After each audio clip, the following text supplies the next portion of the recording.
Seguimos en esta serie donde estamos hablando de Jesús y estamos conociendo un poco más acerca de sus nombres o de sus títulos y entendíamos por qué era el Salvador y por qué era necesario, ¿verdad? El Salvador. Entendíamos de que Él es Señor, uno de los nombres que recibe de parte en la Biblia, de parte del Padre, de parte de cualquiera que se encontraba con Él.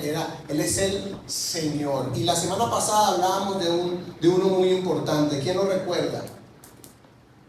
Nadie lo recuerda. No importa. Eso, gracias, qué bueno. Está en el canal de YouTube. Si no, usted lo puede volver a ver y así lo recuerdan.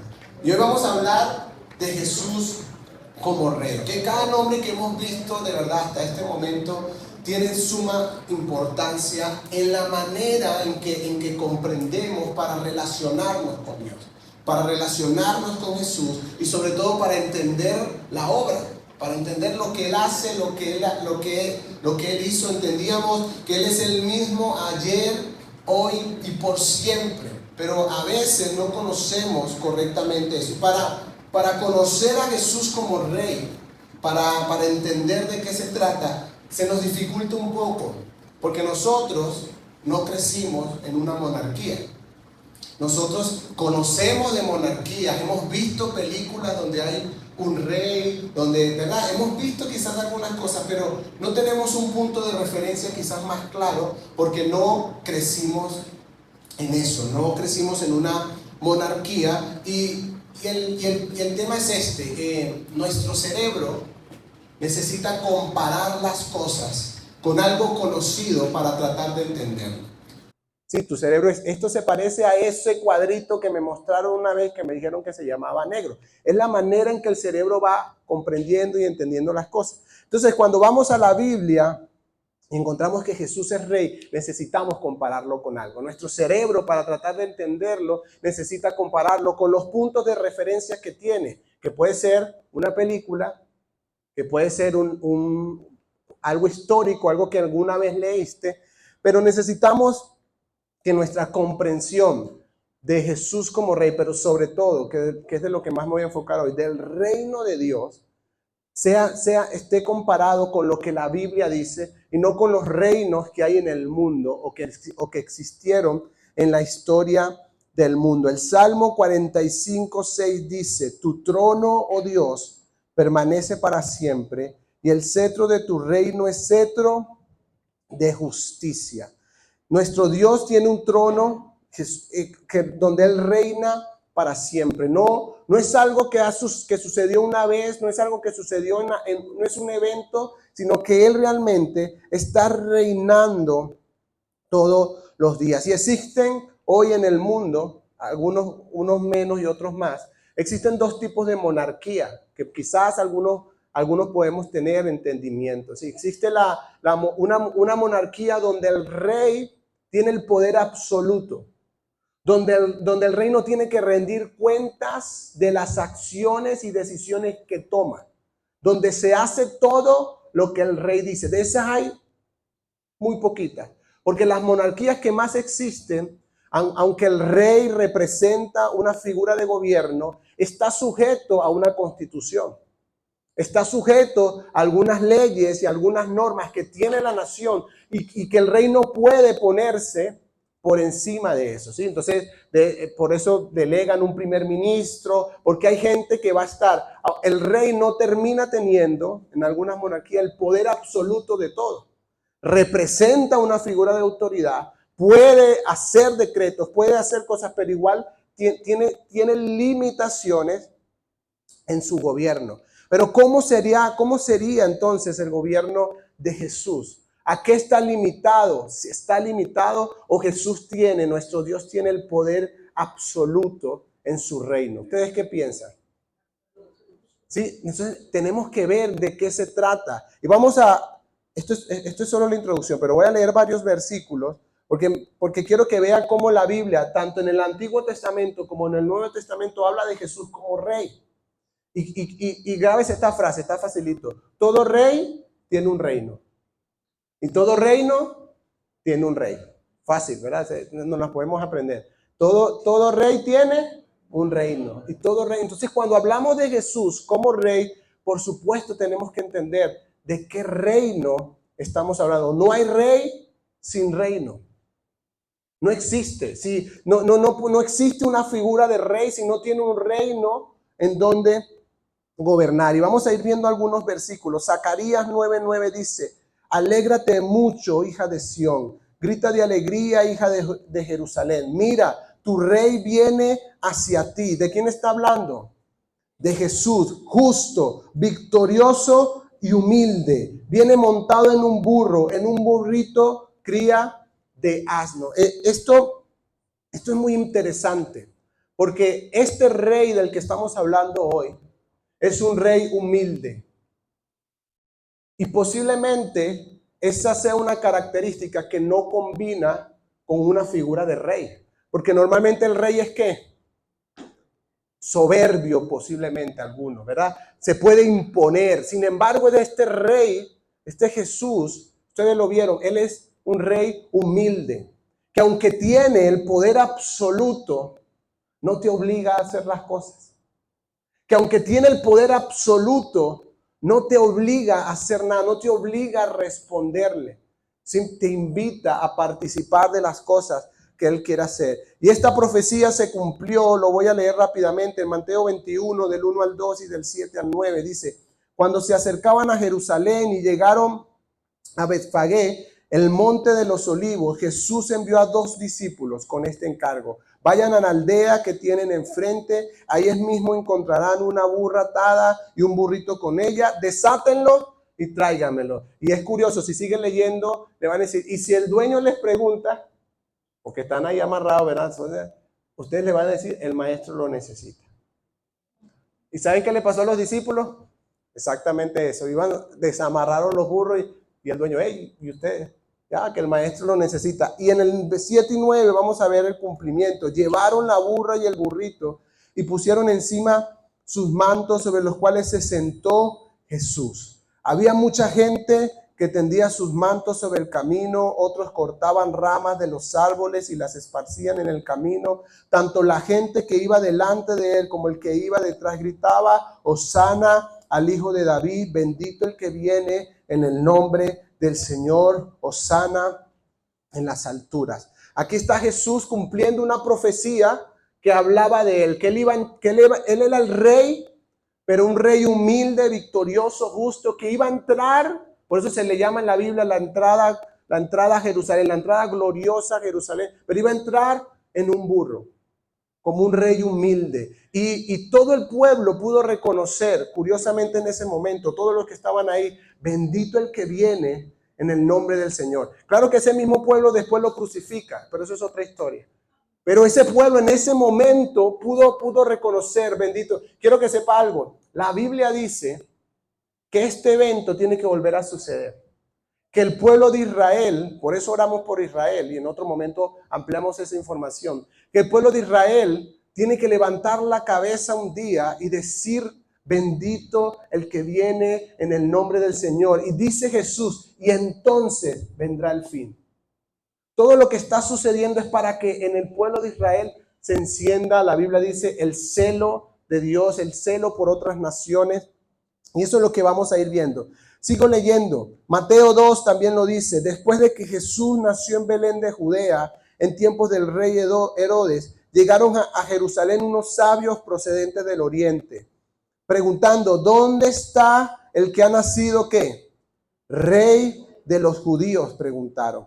Vimos levantarse su estrella y hemos venido a adorarlo. Cuando lo oyó el rey Herodes, se turbó y toda Jerusalén con él. Los sabios del oriente, como lo llaman la Biblia, que en la Biblia no tienen nombre, perdón que les dañe la Navidad a algunos, pero en la Biblia no tienen nombre, no se consiguen ese nombre de Melchor y todo eso, no está en la Biblia, ¿ok? No está. Y la Biblia tampoco dice que eran 3. No dice. Ustedes creen, vamos a ponerle un poquito de lógica. ¿Ustedes creen que tres pelagatos, perdonen la expresión, van a turbar el corazón de un rey y de toda una ciudad? Yo no creo. Dice, se turbó el corazón de Herodes y toda Jerusalén con él. Yo creo que eran muchos los que venían buscando. Era una caravana. Isaías 61 dice, caravanas de dromedarios, de camellos, traen oro, incienso al rey. Yo creo que eso fue lo que sucedió. Y al ver eso, Herodes dijo, esta gente que dice que se turba su corazón, pero ellos no estaban buscando simplemente un bebé, ellos no estaban buscando solo un niño, estaban buscando ¿a quién? Al rey. Dice, ha nacido rey. ¿Dónde está el que ha nacido rey de los judíos? Porque su estrella hemos visto. Mateo 3 del 1 al 2. En aquellos días se presentó Juan el Bautista predicando en el desierto de Judea. Y esta era su predicación. Decía, arrepiéntanse porque el reino de los cielos está cerca. Claro, porque estamos hablando del nacimiento de un rey. Pero Jesús, y ya lo vamos a ver en algunos versículos, Jesús predicaba acerca de un reino. Jesús predicaba acerca del reino de los cielos. Jesús no solo daba enseñanza dogmáticas, no solo daba enseñanza litúrgica, él no daba enseñanza ni siquiera escritural, como la daban los fariseos, que agarraban un texto y explicaban. Él llegó y empezó a hablar de un reino, empezó a hablar de algo que no se había hablado antes. Y él mismo, Jesús, en Mateo 4:17 dice, desde entonces comenzó Jesús a predicar, lo mismo que predicaba Juan el Bautista. Arrepiéntanse porque el reino de los cielos está cerca. Otras versiones dice, se ha acercado.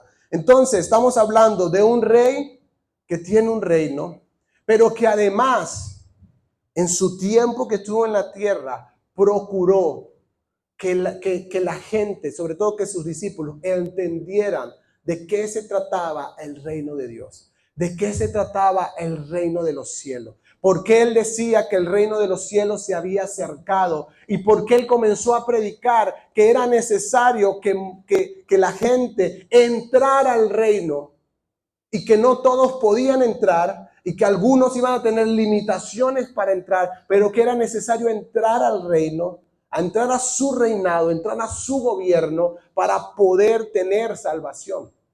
Entonces, vamos a ver Jesús otra vez, Juan 18:36 dice, mi reino no es de este mundo, contestó Jesús. Si lo fuera, mis propios guardias pelearían para impedir que los judíos me arrestaran, pero mi reino no es de este mundo. Hechos 1:3, perdón que vaya tan rápido, pero es que esta es la introducción, tenemos que entrar a los puntos. Entonces, para que me dé tiempo. Hechos 1:3 dice, después de padecer la muerte, Jesús se presentó dándoles muchas pruebas convincentes de que estaba vivo. Y durante 40 días se les apareció y les habló acerca de ¿qué? Del reino de Dios. ¿Cuál fue la primera predicación de Jesús? El reino se ha acercado. ¿Cuál fue su última predicación? Miren, después de resucitar, no fue que él resucitó y se fue. Dice la Biblia, duró 40 días con los discípulos, hablándoles acerca del reino de Dios. Miren la importancia que tiene. No les estaba hablando de, miren, ahora, cuando yo me vaya, pues tienen que organizar la iglesia. Entonces tienen que tener ministerio de niños. Acuérdense de los jóvenes. Vamos a tener ministerio de mujeres, ministerio de hombres, recojan la ofrenda, 40 días y él no se enfocó en nada litúrgico, él no se enfocó en ahora vístanse así, ahora hablen así, no, les habló cerca del reino de Dios y les voy a explicar por qué, porque el que entiende que ha entrado al reino de Dios y que ahora hay un rey que gobierna su vida, somete toda su voluntad, su vida y rinde todo lo que es ante ese rey.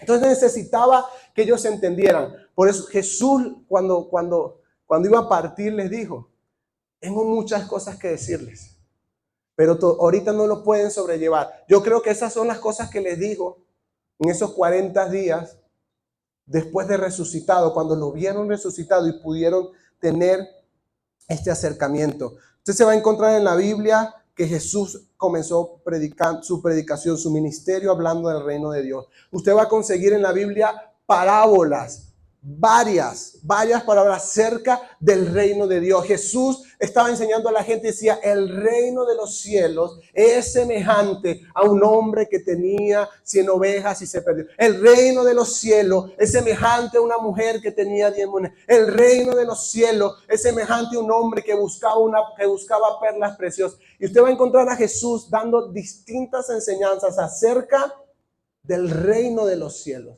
Y sobre todo acerca del reino de Dios. Porque Él es el rey, tiene un reino y necesita que todo el que cree en Él reciba su gobierno y entienda lo que significa vivir en su reino. Y para eso ahora sí vamos a entrar en la prédica. Ahora sí va a comenzar. Punto número 1. ¿Qué es entonces el reino de los cielos? De una manera muy simple. Porque cuando hablamos del reino de los cielos, muchas veces nuestra mente se va al cielo, literal, ¿verdad? Bueno, cuando me muera, porque creí en Jesucristo, voy a el reino de los cielos. Pero no solo se trata de eso, no es un lugar al que vamos a ir cuando no estemos, no es un lugar donde vamos a estar solamente, no, es un sistema de gobierno. Bíblicamente es un sistema de gobierno dirigido por la voluntad de Dios. El reino de los cielos no es un lugar al que vamos, es alguien a quien anhelamos. Lo repetimos muchas veces desde niños en el Padre Nuestro. Padre nuestro que estás en los cielos, santificado sea tu nombre. Ahí está. Lo dijimos muchísimas veces. Pero cuando hablamos del reino de los cielos, creemos que solo es un lugar al que vamos. No, es algo que anhelamos. Es algo que Dios anhela establecer en nuestra vida como creyentes y que nosotros deberíamos también anhelar. Venga a nosotros tu reino, porque es un lugar donde se hace la voluntad de Dios. Hágase tu voluntad. Entonces no es solo un lugar, es algo que anhelamos. Es un sistema de gobierno dirigido por la voluntad de Dios. Y aquí voy a decir algo que puede ser incómodo, pero es la verdad. En el reino de los cielos, en el reino de Jesús, donde Él es rey, no existe la democracia. Y eso, como no nos gusta mucho, no existe la democracia en el reino de los cielos.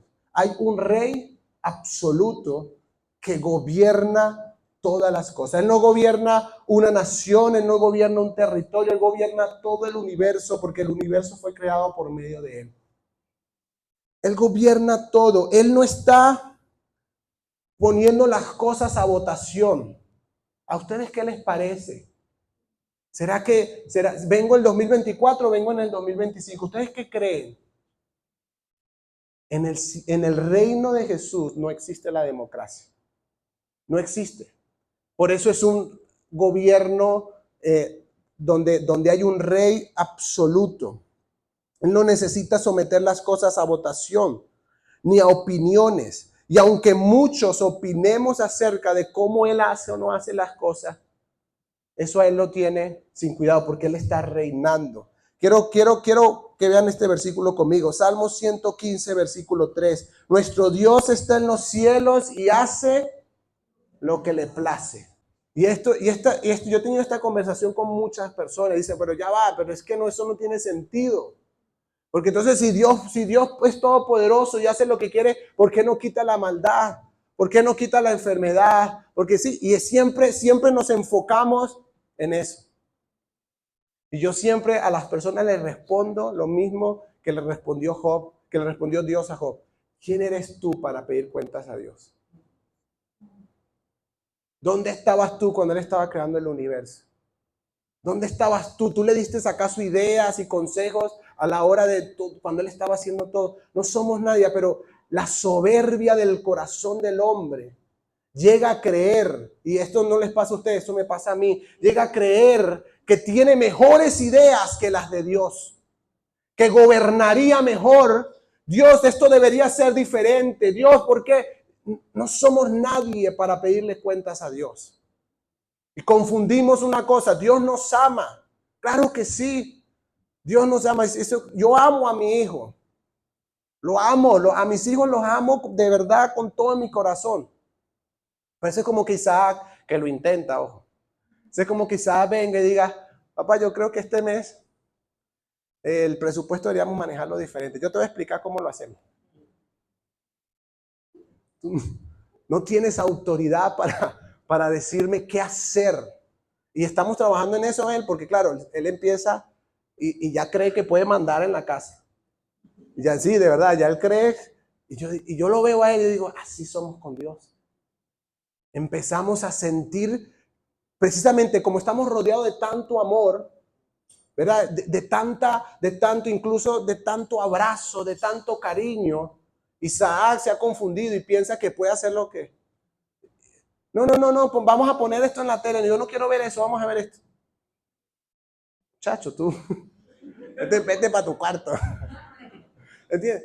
Pero así somos nosotros también. Y confundimos que porque Dios nos ama mucho y realmente recibimos su amor, podemos opinar o podemos decirle a Él qué hacer. No, Él es el Rey.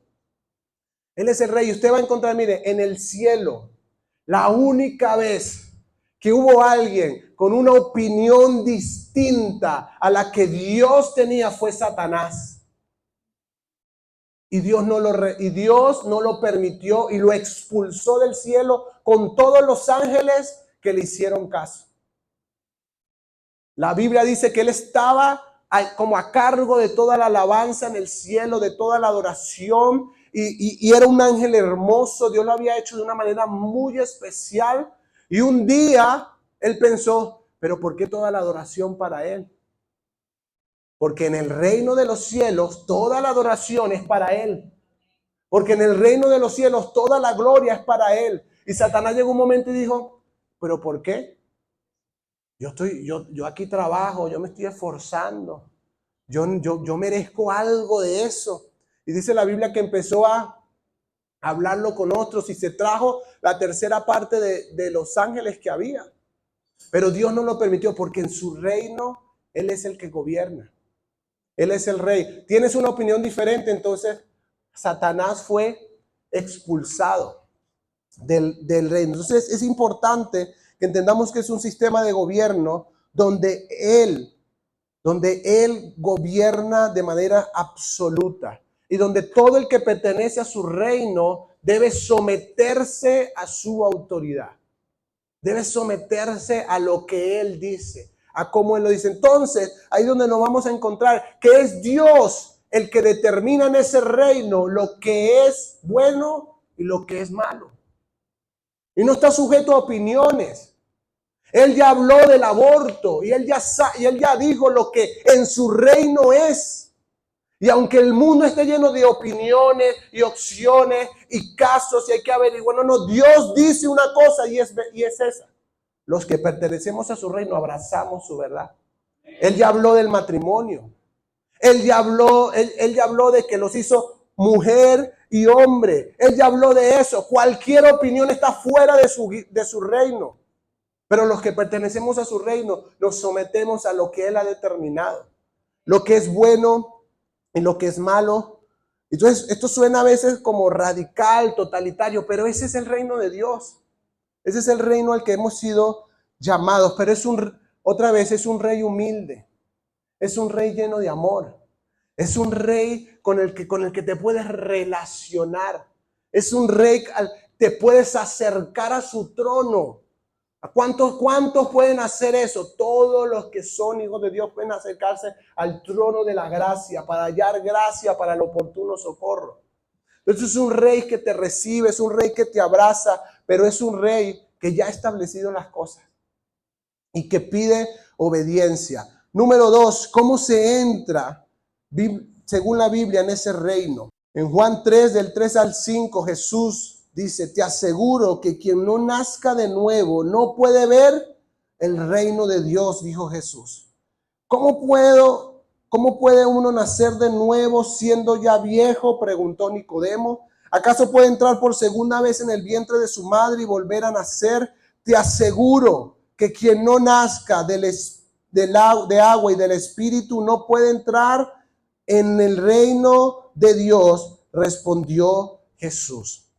Así que la Biblia es muy clara. Entramos en el reino de Dios, no cuando morimos. Entramos en el reino de Dios cuando nacemos de nuevo. Fíjense que siempre lo hemos asociado a la muerte, pero realmente está asociado a un nacimiento. No entramos al reino de Dios cuando morimos, entramos al reino de Dios cuando nacemos de nuevo. ¿Y qué significa eso? Bueno, nacemos de nuevo, bíblicamente hablando, cuando es ese momento cuando reconoces, cuando te es revelado y reconoces tu pecado, reconoces tu condición de pecado y que eso te ha separado de Dios. Pero no solo eso, que eso amerita un castigo sobre tu vida y que estás condenado a pasar tu vida, si estás sin Jesús, a pasar tu eternidad en el infierno separado de Dios. Y cuando reconoces que tu condición de pecado te mantiene separado de Dios y necesitas un Salvador y te arrepientes de tus pecados y dices, Señor, yo necesito un Salvador, yo necesito un Rey, yo necesito a alguien que gobierne mi vida y necesito arrepentirme. Saber que lo que estoy haciendo no es aceptado en el reino de Dios. En ese momento, cuando hay ese reconocimiento en la vida de una persona, hay un nuevo nacimiento. Nacemos en el Espíritu. No es cuando pasas adelante en una iglesia y lloras un poquito. No, tiene que haber un reconocimiento real. Soy pecador. Mi condición de pecado me ha alejado de Dios. Y a menos que Él me salve, estoy condenado a pasar una eternidad alejado de Dios. Y es cuando reconoces y clamas por salvación y dices, Señor, yo este regalo tan grande que has hecho, yo lo recibo, yo me arrepiento de mis pecados y quiero comenzar una nueva vida. Y si esto sucede en la vida de cualquier persona, tienen que comenzar también a verse los cambios. Porque otra vez no son solo palabras, no son cosas, eso es lo que hay que decir, hoy lo digo en la noche, no son solo palabras, tiene que haber un reconocimiento. Claro que sí, la Biblia dice, con la boca se confiesa para salvación, pero tiene que haber una convicción en el corazón de tu condición de pecado y de que solo Cristo puede salvarte, de que solo la gracia de Dios puede salvarte y ayudarte a ser mejor. Y yo tengo escrito esto por aquí. El gobierno de Jesús en tu vida puede ser medido, no por alguien más, por ti mismo. Puede ser medido de alguna manera por los cambios que han habido en tu vida. Tú puedes medir si el gobierno de Jesús es una realidad en tu vida por los cambios que has venido experimentando. Pero si tienes ya un tiempo y no has experimentado cambio, yo te invito a las rodillas. Yo te invito a buscar al Señor, porque el gobierno de Jesús no es una realidad en tu vida. Porque tienen que haber cambios. No somos perfectos. No vamos a alcanzar la perfección de un día para otro. Pero tienen que haber cambios en nuestro carácter, cambios en nuestra manera de pensar, cambios en nuestra manera de tratar a los demás. Tienen que ir habiendo cambios y es porque el gobierno de Jesús, en su reino, está operando en mi vida. Número 3, ¿a quién les he revelado el reino? Mateo 13:11, Jesús dice, Él respondió, a ustedes se les ha concedido conocer los misterios del reino de los cielos, pero a ellos no. Mira, ¿a quién le está hablando Jesús? Les pregunto, ¿a quiénes? A sus discípulos. El reino de los cielos les es revelado a los discípulos. El reino de los cielos les es revelado a los discípulos. Ahora, ¿quiénes son los discípulos según la Biblia? Si alguno quiere ser mi discípulo, niéguese a sí mismo, tome su cruz cada día y sígame. No es un simpatizante, no es una persona que va de vez en cuando, no. Ni siquiera si viene o no viene, ese no es el tema del discípulo. Es decir, si cada día se niega a sí mismo, toma su cruz y sigue a Jesús. Sigue sus principios, sigue sus enseñanzas, lo busca en su corazón. Mateo 19:14, Jesús dijo: dejen que los niños vengan a mí y no se lo impidan, porque el reino de los cielos es de quienes son como ellos. Y en la medida que somos discípulos, que crecemos como discípulos de Cristo, el reino de los cielos se nos va a ser revelado. Jesús le dijo a sus discípulos: a ustedes se les ha concedido conocer esto, pero a los demás no. Ustedes, los discípulos, pueden conocer acerca de esto. Y luego en este otro pasaje habla de los niños. Dice: de ellos es el reino de los cielos. Y el que quiere entrar al reino de los cielos tiene que ser como uno de esos niños. Y no está hablando de inmadurez, por si acaso. Está hablando de inocencia. Está hablando de esa capacidad que tienen los niños de creer, de fe, de poder, de simplemente creer. No tienen que entender todo, pero creen en su corazón las cosas que sus papás les dicen. Abrazan en su corazón las cosas que sus papás le cuentan. Número 4, ¿cómo se manifiesta el reino de los cielos? Porque oramos: venga a nosotros tu reino. Posiblemente, y yo espero que sea una realidad, cada uno de nosotros está clamando por eso en su vida. Señor, establece tu reino en mi corazón, establece tu reino en mi familia, establece tu reino en mi casa. Anhelamos el reino de Dios, y yo quiero decirte, este debería ser el anhelo más grande de la vida de todo creyente, porque no estamos pidiendo algo abstracto, estamos pidiendo a una persona. El reino de Dios establecido en tu vida es Jesús gobernándote, es Jesús gobernando tu corazón, gobernando tus decisiones. Estamos clamando por eso. Pero ¿cómo se manifiesta? ¿Cómo podemos empezar quizás a ver, aparte de los cambios que podemos ir experimentando, que ya se los dije, cómo puede manifestarse? ¿Cuál es la voluntad de Dios para manifestar ese reino en la tierra? Quiero leerle 2 pasajes. Mateo 10, del 7 al 8. Donde quiera que vayan, prediquen este mensaje: el reino de los cielos está cerca. ¿A quién está hablando Jesús? A los discípulos. Y le dice: sanen a los enfermos, resuciten a los muertos, limpien a los que tengan alguna enfermedad en la piel, expulsen a los demonios. Lo que ustedes recibieron gratis, denlo gratuitamente. El reino de los cielos en nuestra vida se manifiesta, ¿sí?, en el momento en que cada uno de nosotros recibe como convicción en su corazón 2 cosas: que tiene que hablar acerca del reino de Dios, que tiene que contarle a otros, decirle: el reino de los cielos se ha acercado, pero que además va a operar el poder de Dios a través de tu vida para sanar, para echar fuera demonios. El tema es que muchas veces ni siquiera estamos orando por ningún enfermo. El tema es que ni siquiera estamos orando por la libertad de nadie. El tema es que tú escuchas que hay gente, vecinos, amigos que tienen problemas, y tú no te atreves a decirles: ven, quiero orar por ti, déjame orar por ti. Porque es necesario. Miren, estos discípulos crecieron de una manera absolutamente distinta cuando empezaron a experimentar el poder de Dios obrando a través de su vida.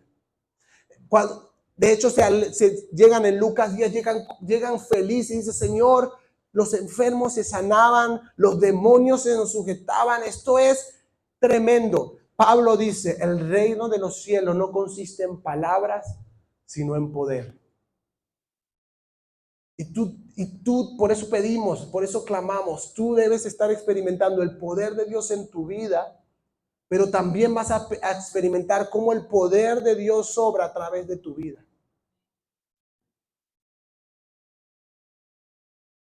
¿Por qué no lo practicamos? Fíjese que es un mandato bíblico. ¿Por qué no lo practicas? ¿Por qué si cuando escuches que alguien está enfermo, por qué no vas y oras? Algunos jóvenes siempre preguntan, ¿verdad? ¿Y si no se sana? ¿Cuál es la respuesta? ¿Y si se sana? Es que no depende de nosotros. Vamos y oramos. Vamos, imponemos las manos. Vamos y declaramos sanidad. Eso es lo que la Biblia nos invita a hacer. Porque el reino de los cielos se va a manifestar a través de aquellos que hemos puesto a Jesús como Rey de nuestra vida. Se va a manifestar. No depende de nosotros. Se va a manifestar. Lucas 11:20. Miren lo que dice la Biblia. Pero si expulso a los demonios con el poderoso dedo de Dios, eso significa que el reino de Dios ha llegado a ustedes. Eso significa que el reino de Dios ha llegado a ustedes. Cuando oras por alguien y Dios usa tu vida para echar fuera un demonio, para echar fuera una opresión, para echar fuera una enfermedad, Jesús dice, vas a experimentar esta gran verdad. El reino de los cielos está llenando tu corazón, está llenando tu vida. Es una realidad. Pero es necesario que salgamos de nuestro lugar cómodo y también de nuestra incredulidad. Porque no oramos porque tenemos ahí, claro, como nos conocemos a nosotros mismos y sabemos que hay cosas que tenemos que ajustar. Sabemos que hay cosas que no están 100% bien y llegamos a pensar que depende de nosotros. No. Si usted estudia la vida de los apóstoles, Pedro era un personaje. Pedro era un personaje, totalmente personaje, de verdad. Pero oraba por los enfermos y se sanaban. Oraba y los demonios tenían que irse. Les voy a explicar por qué. Que no es un tema de poder y no depende de ti, no depende de mí. Es un tema de autoridad. Donde el rey de todo, porque la Biblia dice que aún en el infierno se le reconoce como rey a él y no a Satanás. Aún en el infierno los demonios se arrodillan y tiemblan ante el Rey de Reyes y Señor de Señores. Entonces, es un tema de autoridad. Entonces, cuando no son ni siquiera las palabras que yo digo, a ver, la iglesia muchas veces, por muchos años le dio fuerza a lo que no tenía, que cómo se llama, que cuál es la raíz, que este demonio viene de tal demonio, hijo, y hasta genealogía demoníaca había en la iglesia. Está bien, yo no voy a hablar en contra de eso, pero para mí es un tema de autoridad.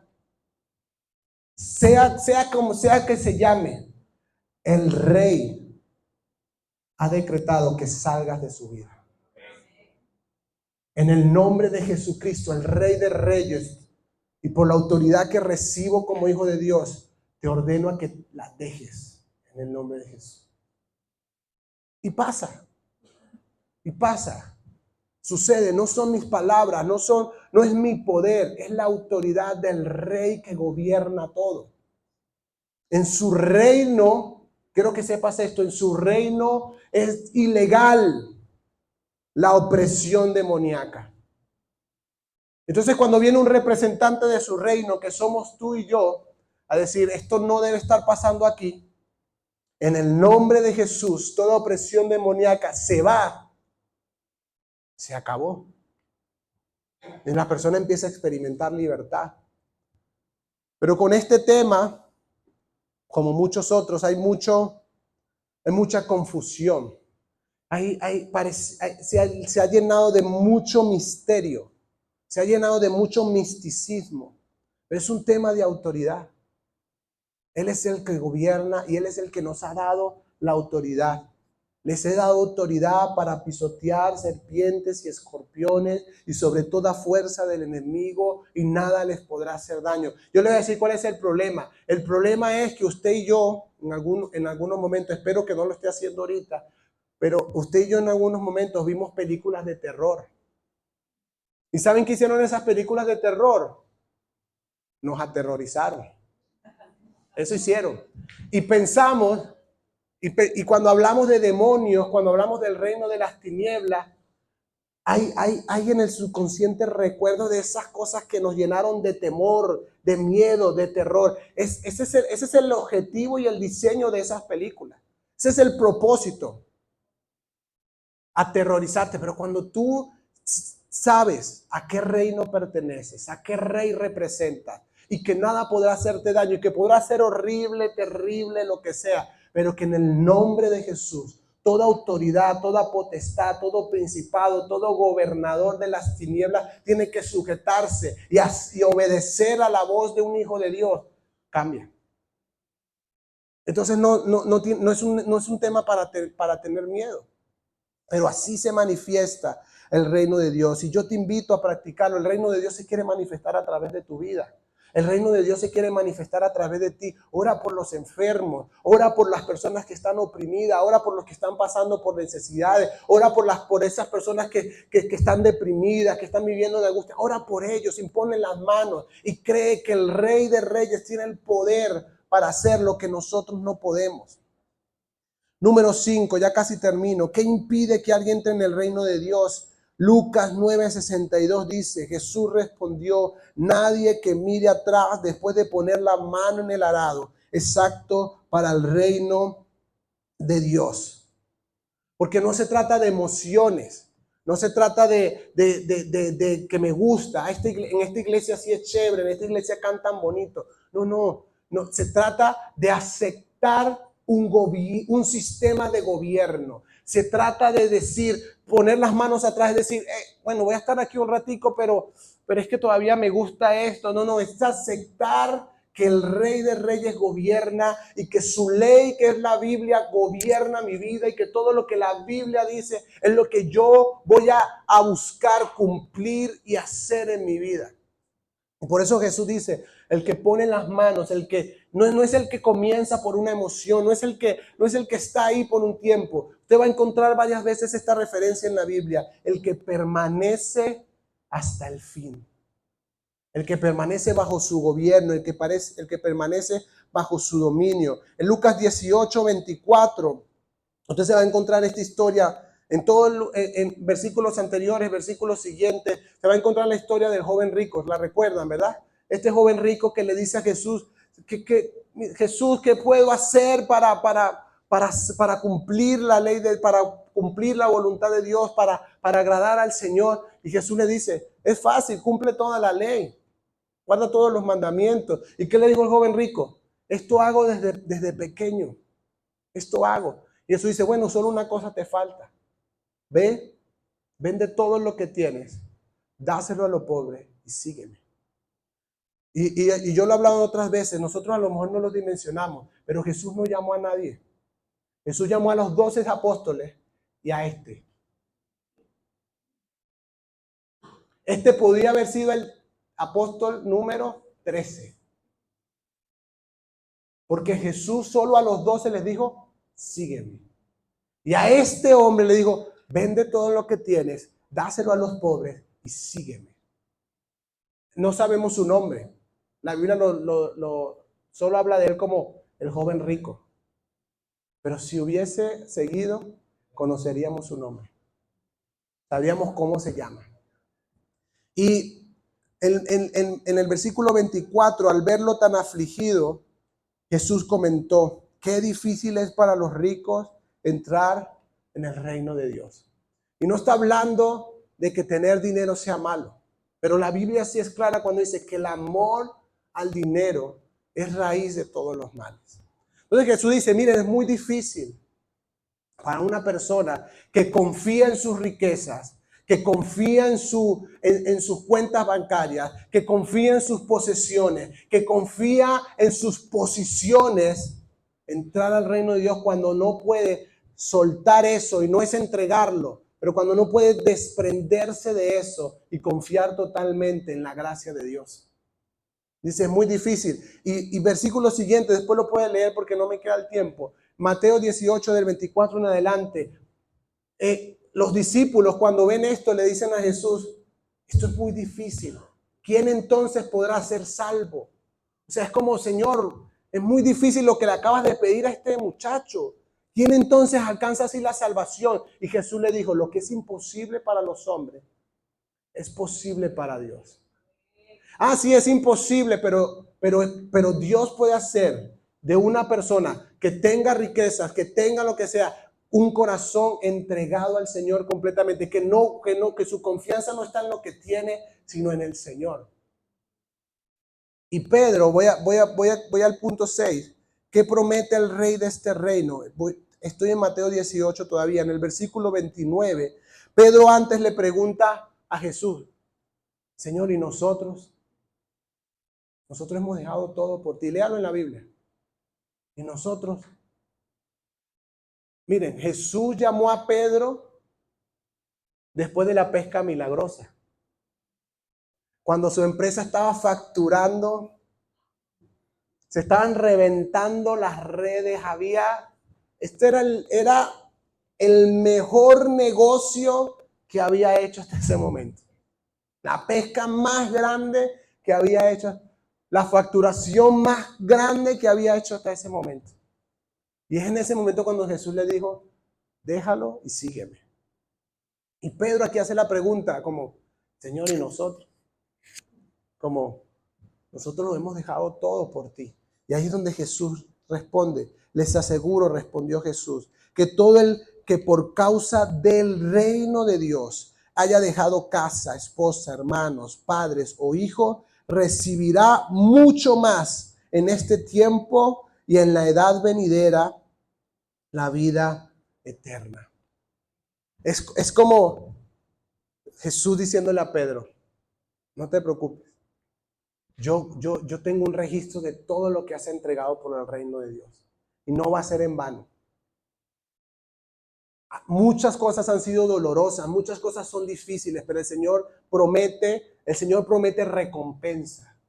El Señor promete que va a prosperar, que va a bendecir lo que tú has entregado, que va a dar mucho más de lo que tú has entregado. Esto es una verdad bíblica. Se ha mal utilizado en otros escenarios solo en el tema de dinero, pero aquí no está hablando de dinero. Aquí está hablando de todo lo que tú en tu vida te has, por amor al rey y por someterte a su gobierno, todo lo que te has negado posiblemente, que otros se han permitido. No porque sean malos, sino porque tú has rendido tu vida completa a Dios. Es un cambio de gobierno. Es complejo cuando llevamos tanto tiempo gobernando nuestra propia vida. Pero necesitamos entender, cuando entramos al reino de Dios, Él gobierna y nosotros nos rendimos. Él gobierna y nosotros nos rendimos. Termino con esto, Matt. Punto número 7. ¿Qué pide de ti este reino? Mateo 7:21. No todo el que me dice Señor, Señor, entrará en el reino de los cielos, sino solo el que hace la voluntad de mi Padre que está en los cielos.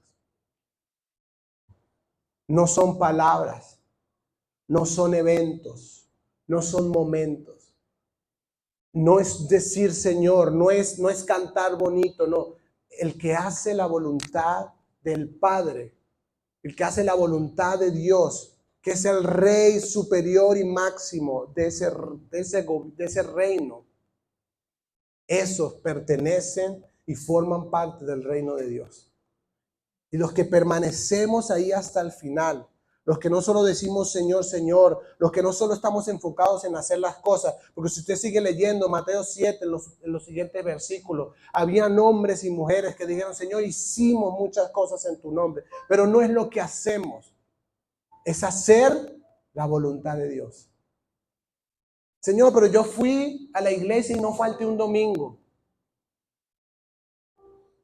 Sí, pero cuando te hablé del chisme, no me oíste.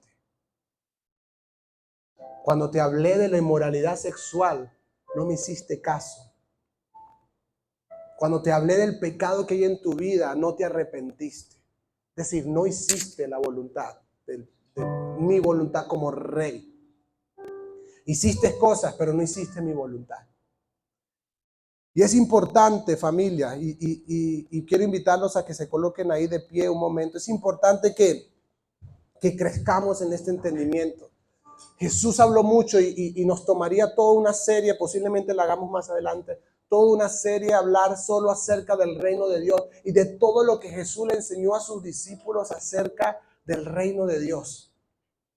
Jesús habló mucho de esto porque era algo importante para que cada discípulo, para que cada creyente entendiera y abrazara. Pero quiero compartirte, no lo tengo ahí en la pantalla, pero quiero compartirte una de las enseñanzas más grandes acerca del reino de Dios que dio Jesús. Para mí, la más especial. Jesús dijo, el reino de los cielos es semejante a un mercader que estaba buscando piedras preciosas. Y dice, y un día se consiguió una